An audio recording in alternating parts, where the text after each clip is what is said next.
अब वास्तु को ना मानने वाले एक आरोप लगाते हैं कि वास्तु पर ज्यादा यकीन दो तरह के लोग करते हैं।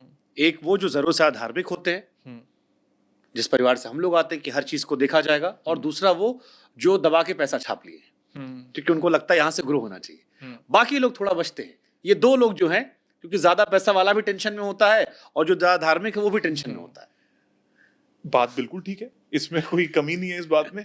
लेकिन जो मिडिल क्लास है वो डरता है। हाँ, क्योंकि उसको किससे डर है? वास्तु कंसल्टेंट की फीस से डर है, तोड़ फोड़ से डर है, उसको इस बात से डर है कोई आएगा वो बेचारा, मेरा एक ही वॉशरूम है मेरे घर में, वो तुड़ा के चला जाएगा, एक ही रूम है वो करा के चला जाएगा, तो वो बेचारा कहाँ जाए, इसलिए वो नहीं करवा रहा। लेकिन आंखें बंद करने लेने से, अगर बिल्ली दूध पी रही है और आंखें बंद कर लेती है, इसका मतलब ये नहीं है कि उसको डंडा नहीं पड़ेगा। डंडा तो पड़ेगा, तो इम्पैक्ट तो आएगा, नहीं बच सकता। ज्यादा क्लाइंट कौन से होते हैं, एक्स्ट्रा धार्मिक वाले या एक्स्ट्रा पैसे वाले? मेरे पास तो एक्स्ट्रा पैसे वाले। एक्स्ट्रा पैसे वाले। तो क्या क्या थॉट प्रोसेस लेके वो आते हैं? कि हमें और अमीर बनाओ, हमारी प्रॉब्लम्स को सॉल्व करो।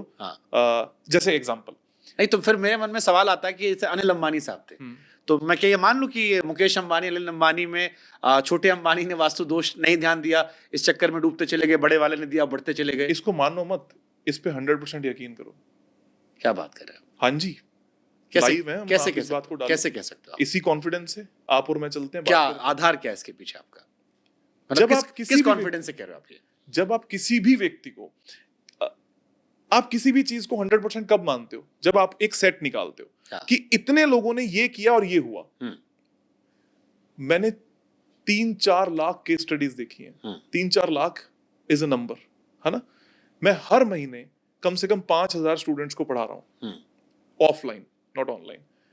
जब हम इन लोगों से बात करते हैं और उस 5,000 की भीड़ में 500 लोग एक साथ खड़े होते हैं कि मेरे घर में यही प्रॉब्लम है और हम सब यही फेस कर रहे हैं, this is the Aadhaar. Same way, जब किसी की लाइफ में प्रॉब्लम आई, उसके घर में वास्तु दोष आपको मिलेगा ही मिलेगा।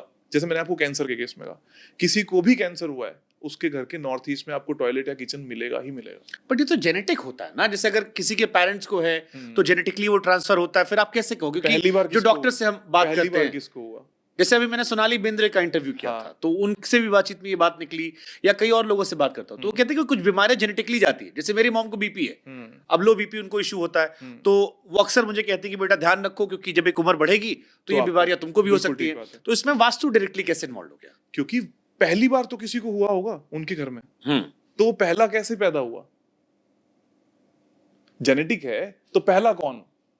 हो सकता है कुछ गलत सेवन किया हो। क्या सभी गलत सेवन करने वालों को हो रहा है? तो क्या सभी करने वालों को ही कैंसर हो रहा है?